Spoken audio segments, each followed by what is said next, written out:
I've been scarred and battered, my hopes the wind done scattered.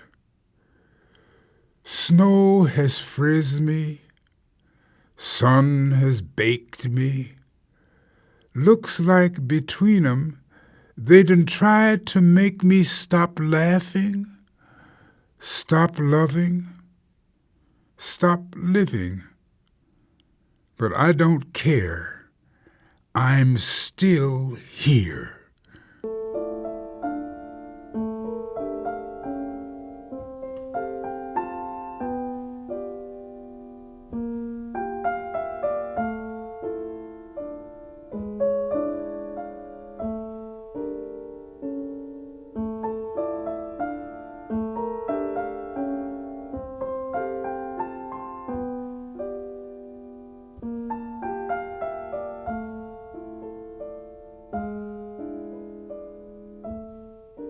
I remember that tornado very well. I was only 7 years old when it happened. I just started second grade. Started in September, and the tornado was the first part of November.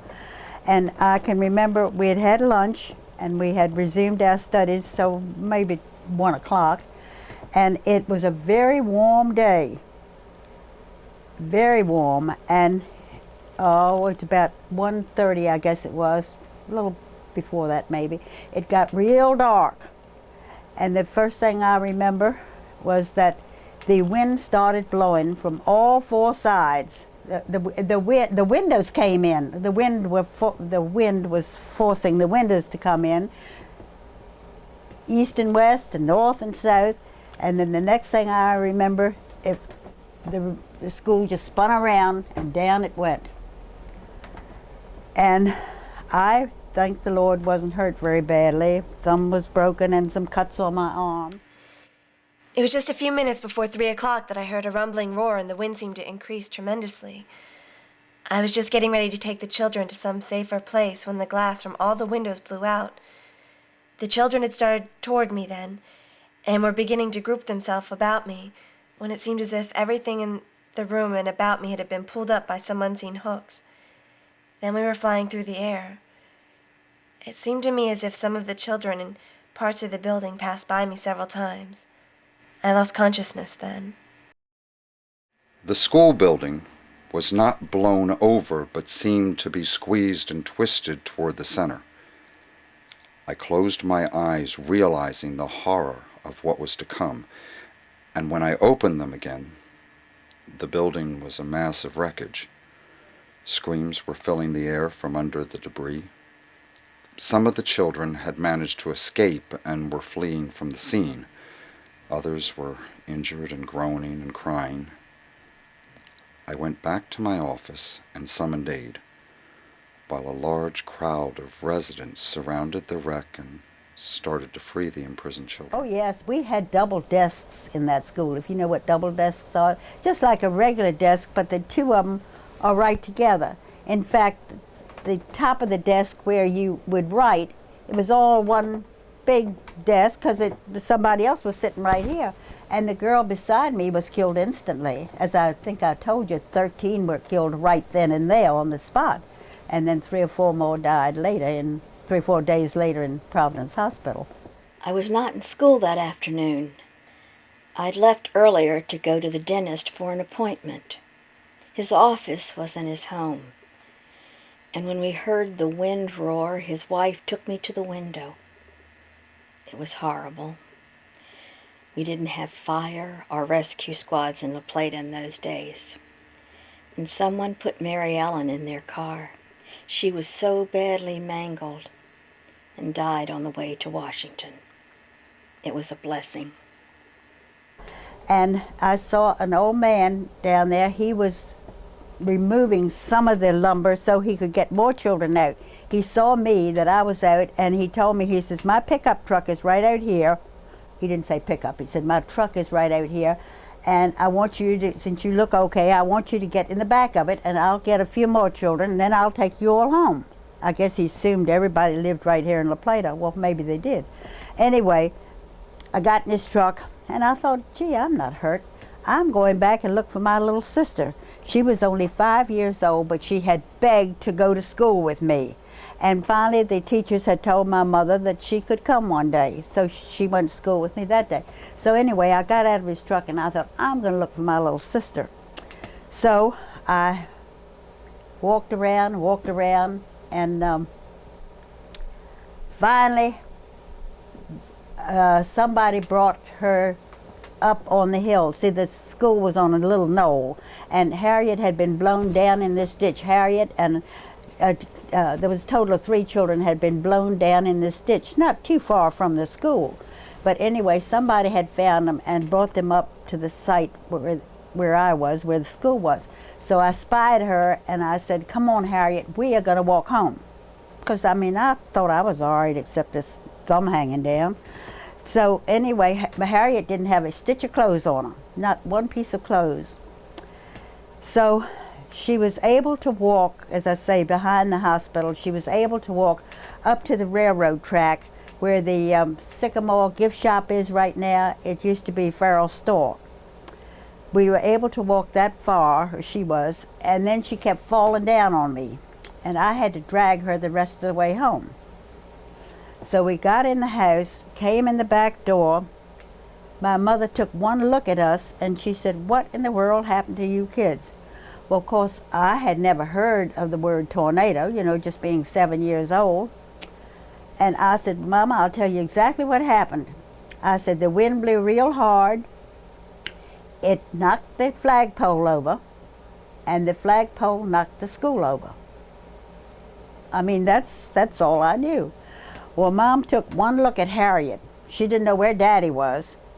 So she called down to the rectory and got one of the priests to come. Of course, Mom could see that Harriet was in very bad shape. She had a stab in her side that came out the back. She had sticks of little pieces of lumber, splinters in her eyebrows.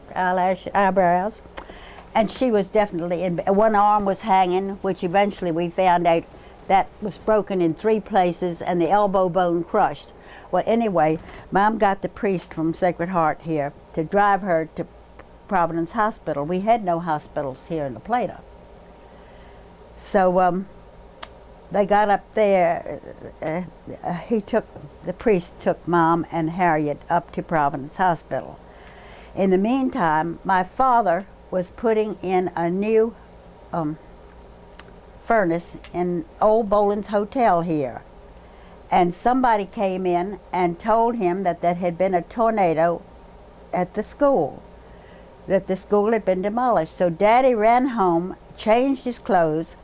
He contacted Dr. Sassa, who was a dentist here, and he was supposed to have the biggest touring car in Charles County. And I don't know what a touring car is, but that's what they called it.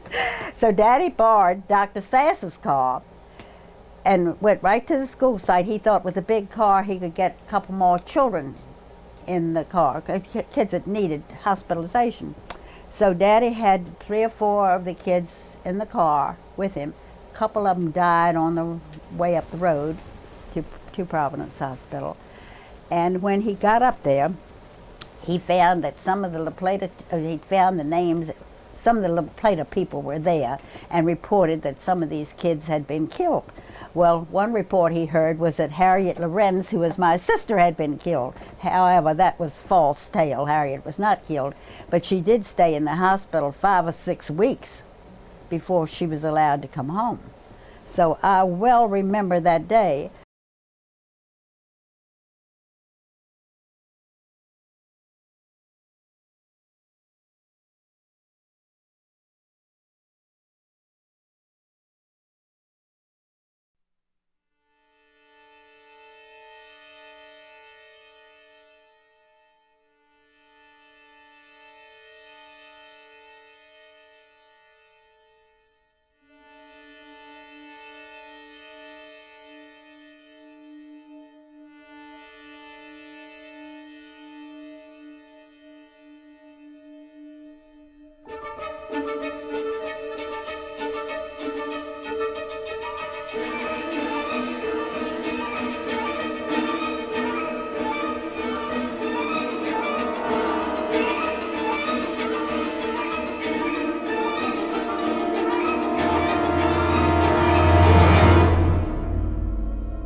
heard the storm coming, you knew it was a tornado. And I had about 2 seconds. I just jumped in the bathtub and held on. And the roof came off. The house shook like you couldn't believe. This tree here, I never even heard it come down. Just the sound of the wind drowned everything out. It was just unbelievable. You know, you hope something like this never happens to you, but. When I got that morning, it was like a day where, you know how you kind of have a feeling that, I don't know, you feel like something's going to happen, but you don't know what it is, and that's kind of the feeling I had the whole day long. And I had gone to see the Port Tobacco Players in the afternoon, and came out, and it seemed like it was really, really, really dark. And even when I was in the theater, I was like real uneasy. I couldn't focus in on the play for some reason. And I thought, well, I'll go to the store before I go home. And I got up there, and I thought, well, I'll go somewhere else. And I thought, no, it looks really, really cloudy. I think I better get on home. So when I came home then, normally I would come in and just kind of get comfortable, but for some reason I went out and fixed a cup of coffee and went out on my porch and sat down. Well, I heard this real roaring noise, and I thought, gosh, that train's awful loud this evening. And my neighbor across the street, Rick Majors, he normally is not out on his front porch, but he was. And he yells, Arlene, get in the house, here comes a tornado. So I no sooner got in the house, I slammed the door behind me and got over into the hallway, then my picture window came flying in. So if it hadn't been for him, I probably wouldn't even be here today, because I would have still been outside. But it picked my son's car up and just turned it around too. We thought it was going to come right in the house, but... My mom was looking out the window and she saw this little boy on his bike, and he was riding on his bike. And then we heard, you know, like the wind, you know, we could hear the wind and everything, and then we heard like a little, that it was a train coming through. And then the next thing you know, my mom says, let's go into the bathroom. And then my mom and my aunt was getting ready to go into the bathroom, and I was sort of getting ready to go into the bathroom too, but I was sort of like, I was in shock, you know, I was going, but I was in slow motion. But I did go into the bathroom, and then I got on my knees, and then we all started praying. My mom was sort of crying, and I, you know, try to comfort her and my aunt and and we were all praying and everything like that, and we could hear the house shake and the glass shatter and everything like that, and the winds, you know, the wind was blowing. It was probably the most frightened I'd ever been in my life. The house, during both of those episodes that the tornado was hitting, the house was bucking and lifting, and you could barely stand up. And when it settled down, I think we were both, my husband and I were both surprised that we were alive, because we knew, even though we hadn't opened the door to the bathroom, we knew that it was pretty bad based on what we had heard happening out in the house. But when we opened the door to the bathroom, we were pretty much shocked at the devastation just in our house. And about that time is when I started to get upset, just because I realized how close we came probably to dying. All you could see was this big black funnel. And I said, Chanel, what is that? Move, let's run. So me and him was almost like knocking one another down, trying to get back into the store. So but before we could get into the store good, all you could hear was pow, pow, pow, pow. So I remember seeing Marty standing at the cash register, and I was trying to hurry up and get around the corner to get in the back for shelter with them. And I never made it to the back with them. Far as I could get was to the bathroom. So as I was going into the bathroom, I was trying to pull the door to, and the wind was blowing the door so hard, I couldn't really get a hold of the door like I really wanted. Come on in the bathroom with me, y'all, come on in the bathroom with me. So they came in, and they got up underneath the zinc, and the young girl, she was real hysterical. She was just going wild. And I kept trying to calm her down. And I kept trying to talk to her. And I kept saying, pray, pray, pray, pray, pray. And she was just praying. She was going through the family. She was saying, everybody that she loved, and I kept saying, pray. So then I slid down on my knees and I started praying. And I said, Father, I said, Lord, what did we do? What did we do to deserve this? And when I know the thing again, I could see the ceiling. I actually see the ceiling peeling off. I was like, oh my God, what is going on? What is going on? And like they say, it sounds like a freight train. And it is a loud, horrible noise. It's a noise I will never forget. It'll always be in my head. It's a terrible noise. And in my mind, it seemed like it lasted forever. And before I knew it, it was over with. But while the storm was going on, you could hear stuff. I don't know if you've been in KFC and seen the big tall things that we keep the chicken and stuff in to keep it warm. But while we was in there and I was praying, you could hear the stuff bungling, bungling, bungling. You could hear stuff going around, just knocking around. And I just kept praying, Lord, let it be over, Lord, let it be over. And just like that, before you know it, it was over, it was over. And the very first voice I heard was my friend. I could hear him jumping over stuff, climbing over stuff. And I heard him say, Lele, Lele. And I was coming up the bathroom. And he said, are you all right? Are you okay? And I said, yeah. I said, I'm all right. So we hugged one another. We was really, really glad to see one another. And then everybody else was coming out. Everybody else was coming out. And it was like we were dumbfounded. We was like, what just happened? Because we could not believe what happened. Well, I was right here in this house, and of course I had been warned by the TV, And so I took one look outside, and I thought, well, now I better get going. So I grabbed my flashlight and my rosary, and I headed for the basement. And I just got down there in time, because I thought, they're calling for this, but maybe it'll blow over. We've been warned by bad storms before. And we're just like something happened. About 3 weeks ago, we were warned, and nothing happened. So anyway, I waited till the last minute, but I got down there and stood in the southwest corner, which they say is where you should be. But the strange thing, I was only there about 3 minutes. It was all over with.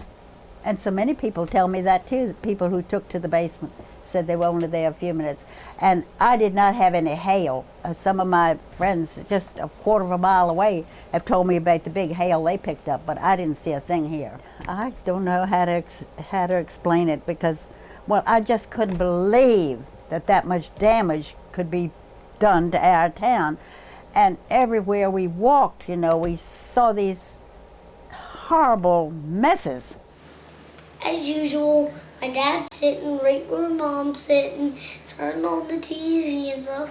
Mom's supposed to go upstairs because she heard all these crumbling noises and stuff, and she thought it was a tornado. She was right, and Dad waited until he saw trees coming at him. He went in the basement. He didn't even get down all the way until it was over. And where were you? In the basement. I was in the basement for almost 20 seconds until he came. He never even made it all the way down. He just made it on the first step.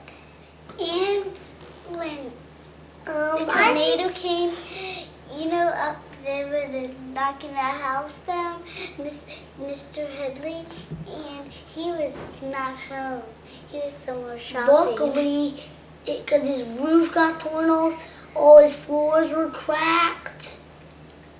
It ruined his house bad. Luckily, he wasn't home. Yeah, and I looked out the window and I seen the boat and the trailer and everything was up spinning in the air. The boat landed. We had the boat pulled in behind the house, clean it up for the use on Memorial Day.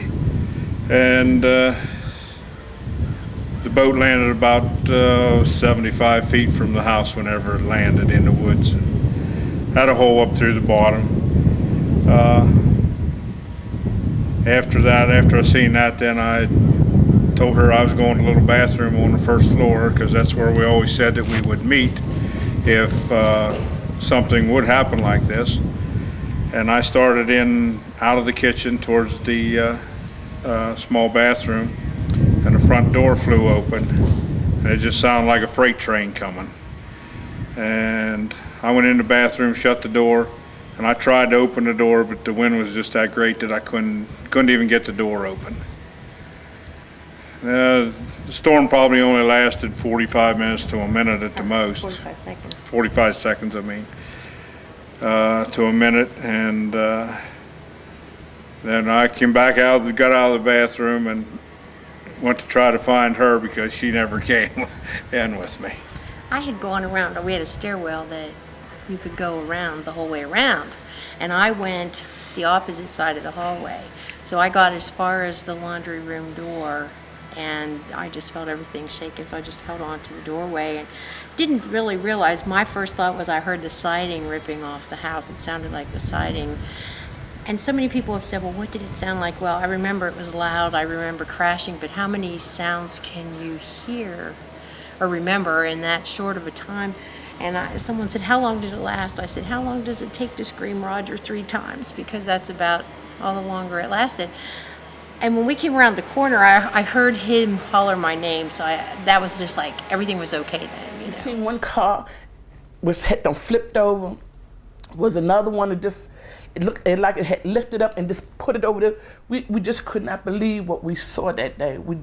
It looked like somebody had actually dropped a bomb on the plate. That's exactly what it looked like. I seen one metal sign, it was twisted up, and I was like, man, I've never in my life seen anything like that. After the tornado, I was really pretty much in shock for the first couple weeks and just operating on numb probably, which was good. It probably kept me from having a meltdown. But since then, coming back to the house is hard.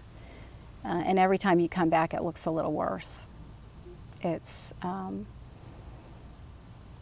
as it sits in the weather and falls apart a little bit more. That's been hard. But coping with it after the event and in the past couple months, it's helped having so many other people that are going through the same thing. And you hate that because you don't wish that on anybody else. But it helps to know that you're not alone and you're not dealing with things alone, and you learn from each other. You know, someone will go through something and you'll learn through their circumstances, you know, how to avoid some problems, some potential problems. So during the really difficult times, the thing that's helped the most is just talking to the other people that are our neighbors, or just remembering that it could have been a lot worse. I know a lot. I was talking to my neighbor yesterday, and she said, like, she still has a lot of stress over it. But I think my biggest stress was getting things done after, you know. Normally, like I said, I don't let things bother me.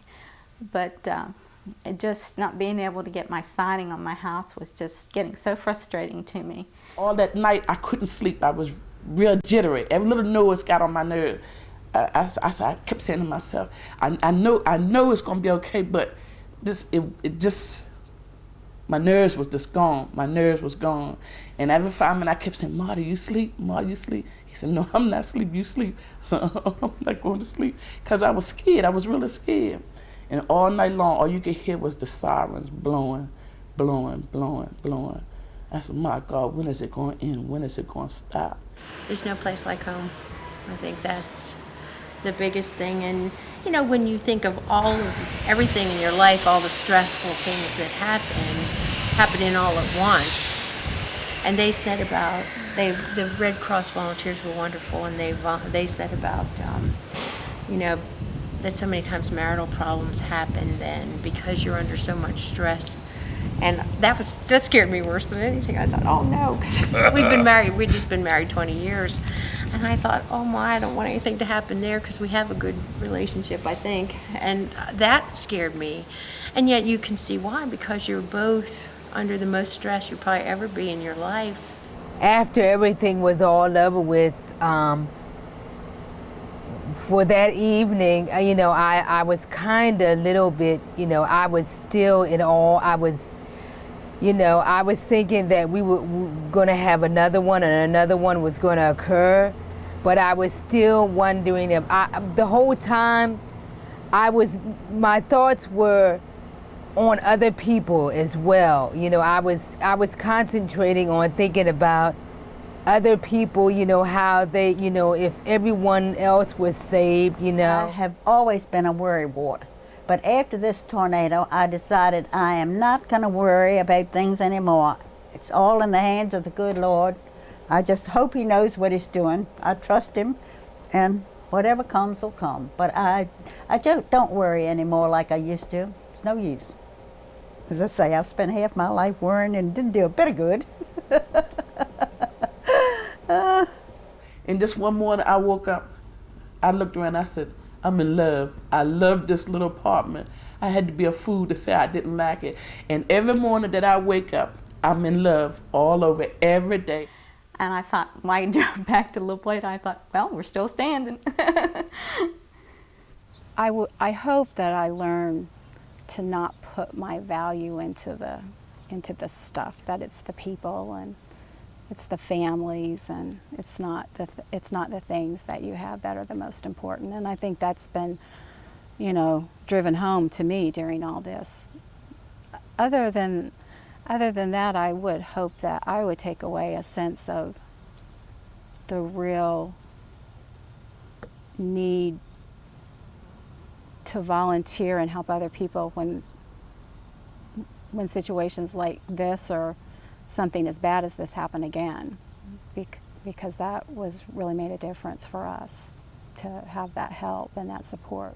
And we got the apartment, and everything is okay. Everything is coming along slowly but surely.